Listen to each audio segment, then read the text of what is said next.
Charlie Parsons for Boxing Social in association with William Hill and Empire Fightstorm, with the only man in Essex that could pull off those sunglasses, Mr. Conor Benn. How are you, guys? Yeah, I'm good, mate. How are you? Always good to see you. Just been down the gym this morning. The phrase iron sharpens iron is so paramount every time I go in there. Everyone's happy, the energy's always good, everyone gets on with each other, they're all looking at each other, taking things from each other. Everyone's flying in there. You know, we're always learning in the gym, together as a team. And that's what really counts is, when a team, we're all just on one mission and one goal. And, when you're striving for greatness, it helps when you do it as a team. And, that's what the Sim Stable is all about. We're all working with each other, we're all learning, we're all growing. There's friendly competition in there, who can beat better times in sprints, who's good at this, who's good at it. It's always about bettering yourself in that gym.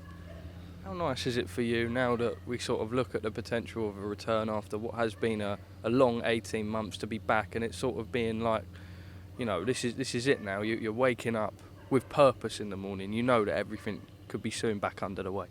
Yeah, there was plenty of times where it was looking like boxing was, done for me. So I'm just really glad to be back.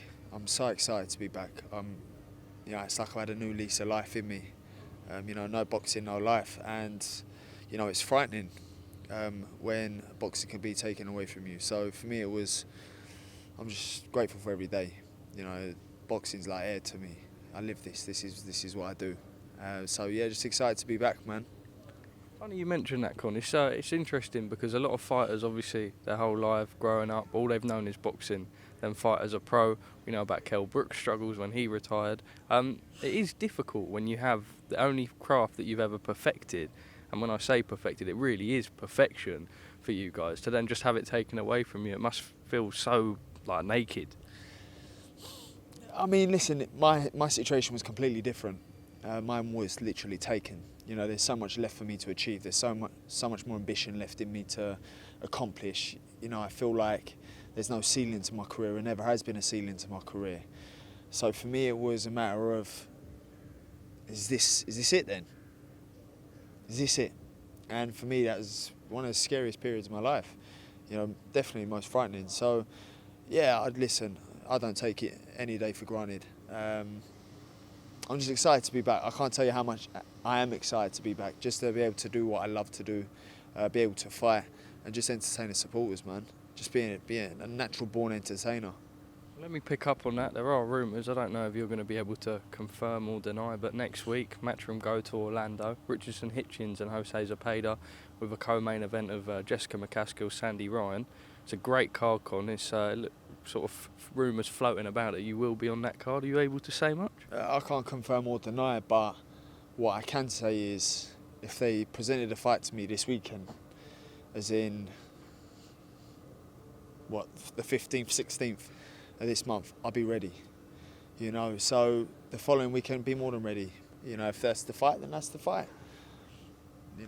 I'm a strong believer. I don't need no warm-up. I've stayed in the gym. I've stayed ready. I've stayed hungry. If anything, the hunger is just next level. I'm just so motivated. It's so personal now for me. They can throw me with anyone, anytime, anywhere. I'm ready.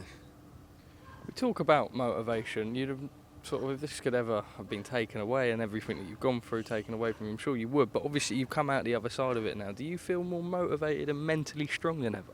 I feel more resilient. I feel strengthened. I feel like it's made me a better man. Don't get me wrong, I battled my demons throughout this massively. You can only imagine. It was, it's by far the hardest fight I've ever had, but in all my fights combined, fighting this. And it just teaches you the resilience and strength you have, because you don't know if you can go through something. You don't know if you can face adversity like that until you go through it. Because if anyone had told me beforehand that this is coming, I don't think I would have made the cut. I don't think I would have made it through. So until you're presented with something, you have no choice. You either fight or you run. And I had my fair share of running. I ran from this. I ran from my family. I ran from friends. I ran from loved ones. I ran from absolutely everything. And then it got to a stage where it was like, this ain't me. I'm gonna fight this, and still undefeated.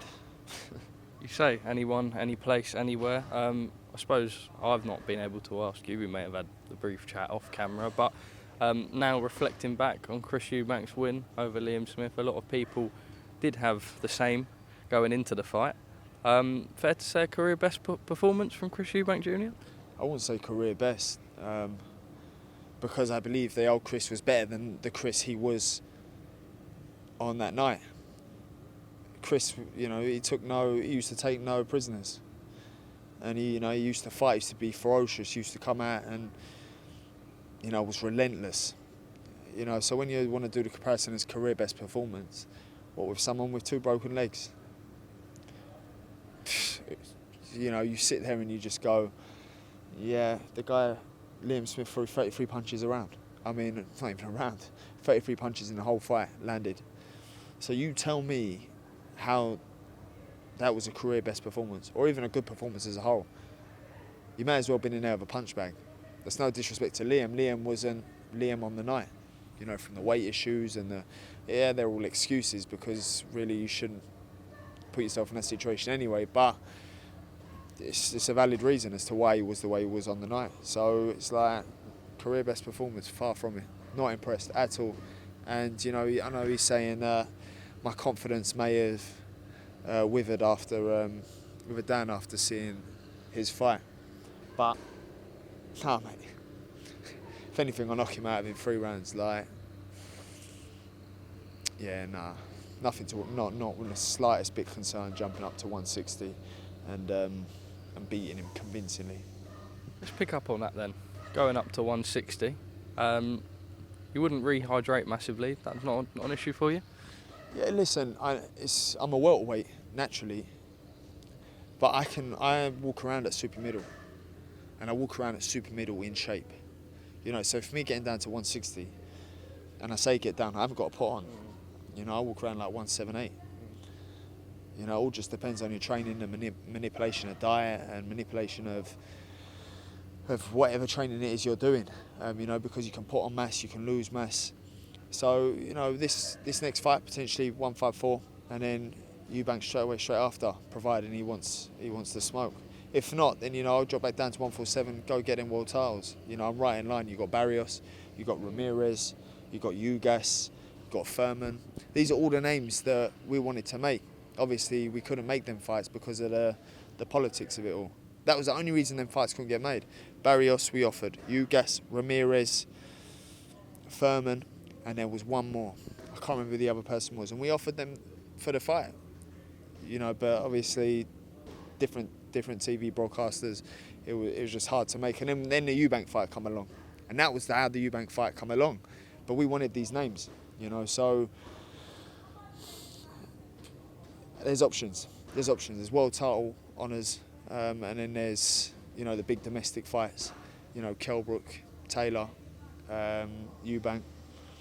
But the world title is always the end goal. December 9 is the targeted date for that fight. Eddie and Frank have made not shy away from that fact at all. They've said they want to do it at the Millennium Stadium or Wembley Stadium, squashing the idea of arenas out the window, saying the British public deserve for that to be in a stadium. You believe that this is the biggest fight in British boxing? I mean, there's a lot of demand for it.